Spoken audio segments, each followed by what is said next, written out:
So for today's video, good morning guys. Tayo po ay magluluto ng buttered garlic seafoods. Ayan. So nilagay ko na po yung bawang. Ayan. Tapos pabayaan lang po natin siyang maging brown.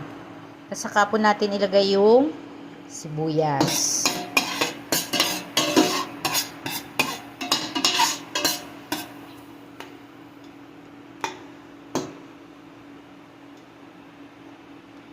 At saka guys, yung butter pala, sorry nakalimutan ko.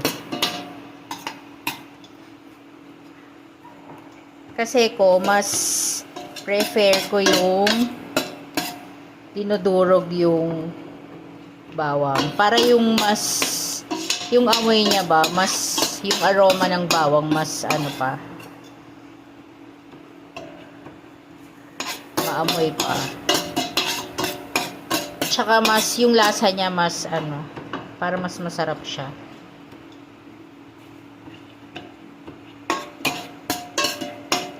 Ganito kasi yung nakasanayan ko guys.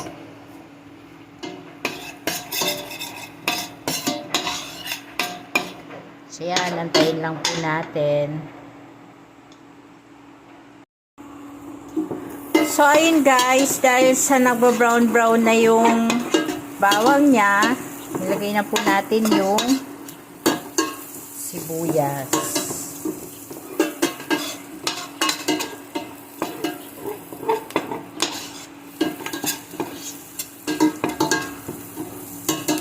So saka na po natin siya titimplahan ng, maglagay lang po tayo ng Sprite.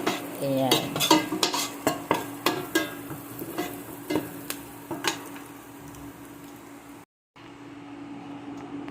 So, ayun guys, dahil sa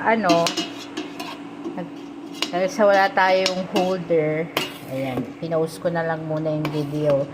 Ngayon, ang ginawa ko na ay nilagyan ko siya ng Sprite, yung isang bote, yung nilagay ko. Tapos nilagyan ko siya ng 2 tablespoon ng sugar, and then nilagyan ko siya ng 1 teaspoon ng pepper, black pepper. Ayan. Tapos ng konting MSG. Ayan. Antayin ko na lang siyang kumulo, tapos ilalagay na po natin yung seafood niya.